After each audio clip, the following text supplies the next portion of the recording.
A few weeks ago, we had the Day of the Open Society in Berlin. It was a day to come together in a very casual environment to eat, drink, and talk. It should have been an easy task for Demo, the youth movement. I founded 2 days after Trump got elected as president. Because Demo wants to motivate people to get political again, to cast their vote in September, and it wants to provide a platform for an open dialogue. So I thought, perfect, this is a home run. Well, it wasn't. My team was out of town. Only last minute, I found a few people who helped me get the furniture out of the basement and some drinks on the table and some food. 5 people, to be exact. One was my little brother, so I could force him. The second one was my agent, so he might have felt forced as well. The third one was an old friend, and she owed me a favor. Only 2 out of the 5 people who came and helped, thank you again to Khaled and Felix. Khaled sits up there, so he's a true supporter. Only 2 out of the 5 were actual supporters of Demo. 2 out of 4,647 people who follow us on Facebook, out of 660 who follow us on Instagram, and out of over 3 million who saw me on TV, and really quite a lot of them wrote raving emails afterwards that they wanted to support us and help us. Well, okay, a few more came. Still, 6 months ago, the Day of the Open Society would have probably been packed with people. In the aftermath of the US election, in this scary time that sparked so many great speeches and demonstrations and articles, it was really easy to get people out of the house. In my case, it only took me 1 Facebook post, and I wrote, "Dear Facebook, I hereby found a youth movement." The post ended with the words, "This is an experiment, and I have no idea where it will lead us, but it's worth a try. Let's be Demo."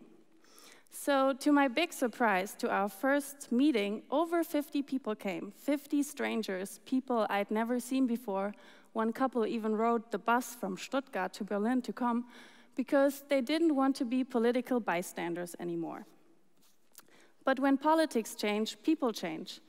And this worked in our favor at the beginning, but until now, it doesn't anymore, because a lot has changed within the past 6 months. Macron happened, and Le Pen didn't. Rutte happened, and Wilders didn't.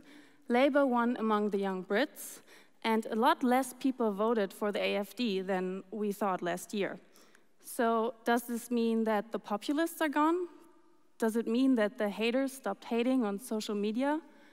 Does it mean that democracy has been saved? I didn't think so. There was something in the air when I started Demo. It felt like we had all just woken up from some kind of 11-year-old Angela Merkel coma.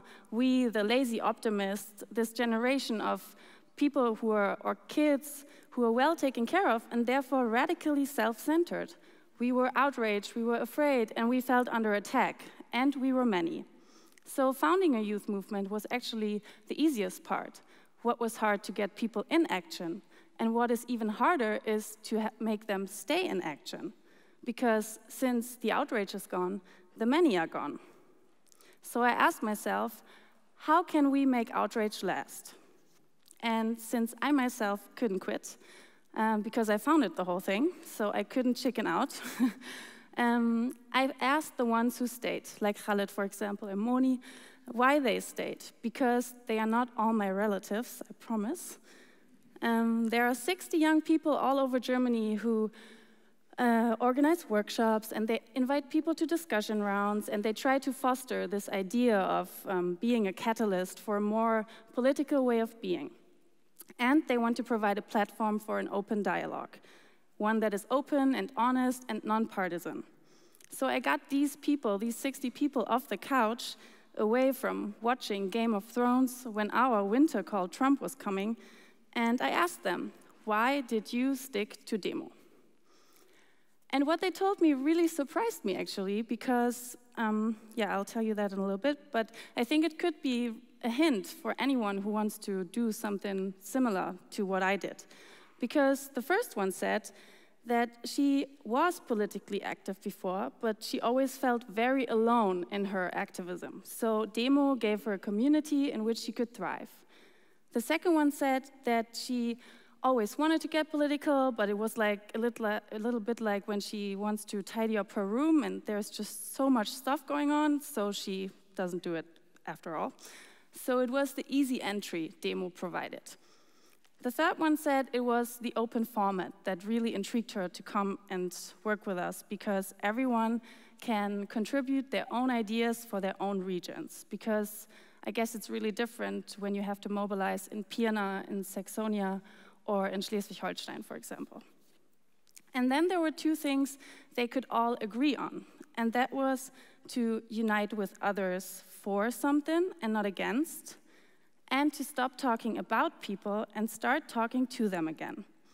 So 4 out of the big 5 of mobilizing a generation of lazy optimists were actually about connecting, about overcoming the individualism, and I felt there was this sense, like this longing for community within all of us, within our own age group, for some kind of tender revolution.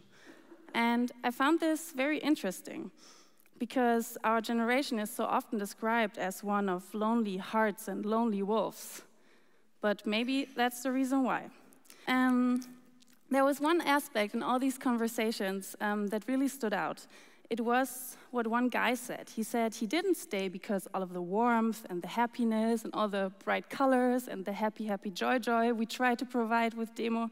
It was actually the encounters we are now trying to provide that are not all so happy and nice, that are sometimes overwhelming and even daring, and often they're especially exhausting. And I thought, wow, exhausting, that's like a really tough adjective to use for a conversation, but well, who did ever say that a democracy is not allowed to be exhausting? I think it's a really good sign for a democracy if it's exhausting, because it shows that there are different conflicting opinions and forces, and it shows that compromises take time, and that we, as we live in a representative democracy in Germany, may not, or we can't leave it to our representatives. That on the contrary, we as citizens might start representing our democracy in our everyday lives. So in order to do that, I guess we have to get out of our filter bubbles. I know I can't hear this word anymore either, filter bubble, bad word, but I don't mean the digital ones. I actually mean the filter bubbles that are analog, the one that is the world that we create around us. Because, I mean, ask yourself, when was the last time you talked to someone who was non-academic, who lives on the countryside, someone who was highly religious? I mean, I haven't in a really long time. People learn through experience, and if we don't make these experiences anymore of connecting with strangers, with people who don't share our worldview, I guess we lose something that might, or that does really make us strong as a society, is to feel for each other. And I know this sounds really naive, but it's what made people stick to Demo. To see and to be seen, to hear and to be heard, and also to identify what divides us, but also what unites us, although this can be really exhausting sometimes. So now this picture, I have a little example for a workshop we did in Hamburg 3 weeks ago. We invited a group of students from a professional school. They will one day maybe work at your local drugstore as retailers. And we invited them to come to the weekly Die Zeit, to there meet 2 of the journalists and talk to them about fake news and things like that. So we brought 2 groups together that normally don't really meet each other anymore in their everyday lives, because these kids, they don't read the news, and they especially don't read Die Zeit, and they really didn't feel as if they belonged to this place.